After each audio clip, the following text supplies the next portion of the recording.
रायजो राजाफोर नोंथांमोना अननानै आंनि फिसानि बेमारखौ फाहामनो थाखाय अनसुंथाइ हरोब्ला जोबोर मोजां जागौमोन। लोगोसे शिब बिथाङाबो जोंनि फिसाखौ बेमारखौ फाहामनो थाखाय राहा गोथे जानाय न'खरनो राहा हरोब्ला अनसुंथाइ हरोब्ला आं जोबोद गोजोननाय मोनगौमोन। समस्थिनि MLA जलेन बिथां साराबो लोगोसे आंजों जोंनि न'खरजों हेफाजाब होफायोब्ला जाहाथे आं थांनानै थानो हायो सारमोनखौ खावलायनाय जाबाय लोगोसे राहा हरदो। आं फरायनानै गिदिर मानसि जानो गोसो दं।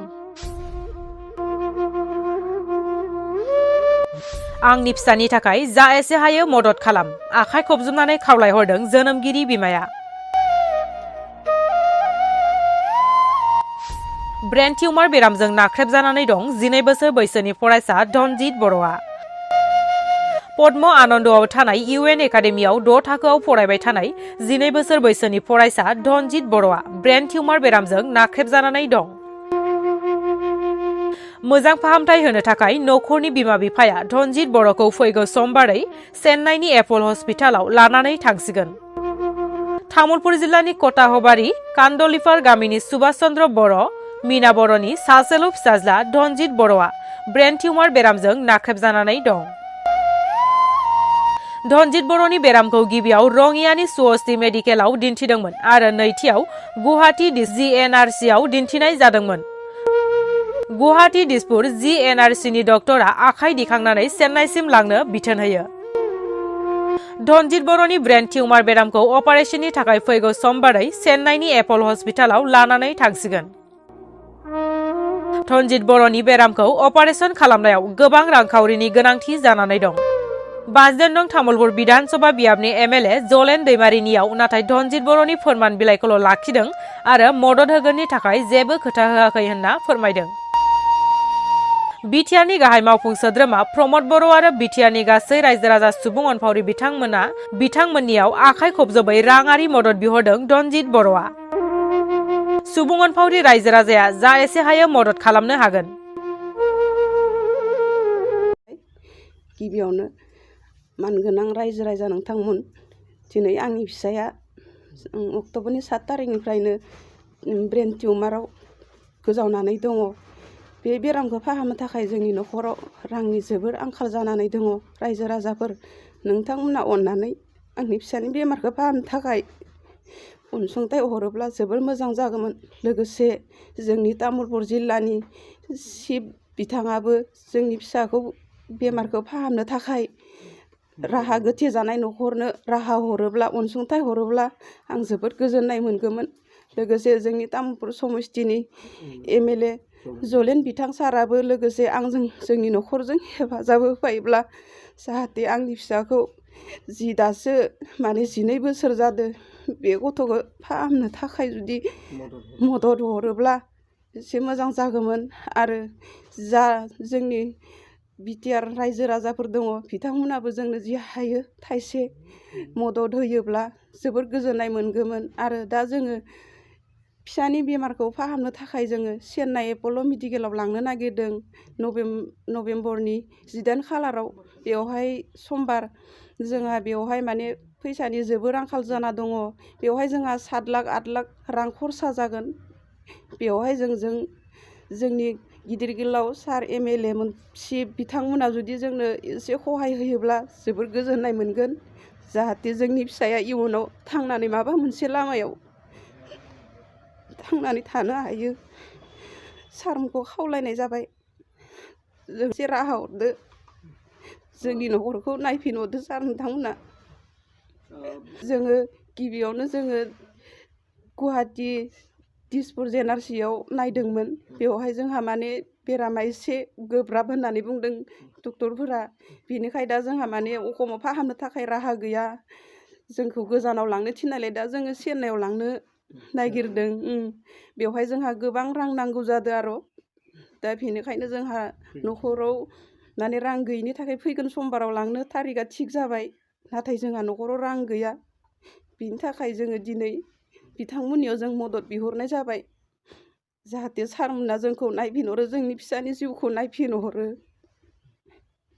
डक्टरा जोंनो दा 7-8 लाख खरसा जागोन होननानै बुंदों बिदि आरो जोङो बिथां शिब प्रमद बर' सारनियाव जोङो जगाजग लाहैनाय जायाखै माने जोंजों हेफाजाब होनायथ' दा जों रावबो गैथ'वा जों माने समबो दिहुननो हायाखै लोगोसे MLA जों मैया थांदोंमोन दा बिथाङा माने रिपर्टखौ फथायदो नाथाय सोरनो फथायदो दा जों बेखौ जेबो मोनथिथ'वाखै बिदि आरो मददखौ होगोन होनदों नाथाय बेसेबां होगोन जों बेखौ मिथिस'वा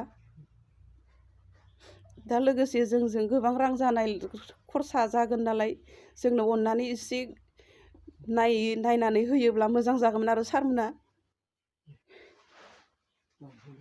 आंनि न'खराव गोबां फैसानि आंखाल जानानै दं आंनि बेमारखौ फाहामनो थाखाय नोंथां सार MLA नोंथांमोनखौ शिब सारमोनखौ मदद हरनो थाखाय खावलायहरनाय जाबाय अन्नानै आंनो मदद हर आं फरायनानै गिदिर मानसि जानो गोसो दं अन्नानै आंनो रांनि मदद हर आं गाबोन सबनियानो चेन्नाइआव अपारेसन जाहैसिगोन गुरैयै खावलायहरनाय जाबाय आखाइ खबजबनानै नोंथांमोननियाव अनसुंथाइ बिहरनाय जाबाय खुलुमबाय साबायखर थाबाय नैबे आर'नाइ रादाब रायजो राजाफोरनिसिम जोंनि फरायसा बिथां धर्मजित बर' जोंनि थाखो 6नि सेथि रल नं फरायसा UN एकाडेमि पद्मानन्दनिफ्राय बिथाङा थांनाय मास मोननैनि सिगांनिफ्रायनो मोनसे टिउमार बेरामाव भुगिना दङ बिथांनि न'खराबो जोबोद हालोदा हामथारा बिमा बिफायाबो खोब दुखियाथार बेखायनो जोङो फरायसालिनिफ्राय जों दाखालि बावै फरायसाफोरा जायफोरा एसे एनै हायो बिथांखौ फाहामनायनि मुङाव बिथांनि बेरामखौ नायनायनि मुङाव जोङो एसे रां खेन्दा महरै खांनाय जादों आरो दा जोङो बिथां फरायसानि मुङैनो जों दा नैबे चेनेलनि गेजेरजों रायजो राजाफोरखौ खावलायनो सानदों जाहाथे फरायसाखौ जिहेथु गुवाहाटि मेडिकेलाव फाहामनायनि जि बेबस्था बे बेबस्थाया बारा गैद्राया बेखायनो जोङो बिथां न'खरा माने चेन्नाइआव लांनायनि खोथाखौ बुंदों बे हिसाबै बिथांमोननो गोबां रांनि गोनांथि जागोन बे हिसाबै रायजो राजा बिथांमोना बिथां फरायसानि मुङै जाहाथे रां खेन्दा जा एसे हायो होनानै रां अनसुंथाइ होनानै जाहाथे बिथां फरायसा हामनायाव मदद खालामो बेखौ आं खावलायबाय थांनाय मैयाबो जों एसे MLA नाव थांबाय बिथाङाबो मा हायो गाव सहाय खालामगोन होननानै बुंदों आरो बर्तमान जोंनि गाहाय मावफुं सोद्रोमा बिथां प्रमद बर' बिथांखौबो जों खावलायो जाहाथे एसे अनसुंथाइ हरनानै नैबे गथ'खौ फाहामनायाव एसे मदद खालामो बेखौनो खावलायनाय जाबाय आसा खालामनाय थाबाय आरो रायजो राजा नोंथांमोनखौबो बयखौबो अननानै एसे एनै मदद हरनो थाखाय खावलायनाय जाबाय।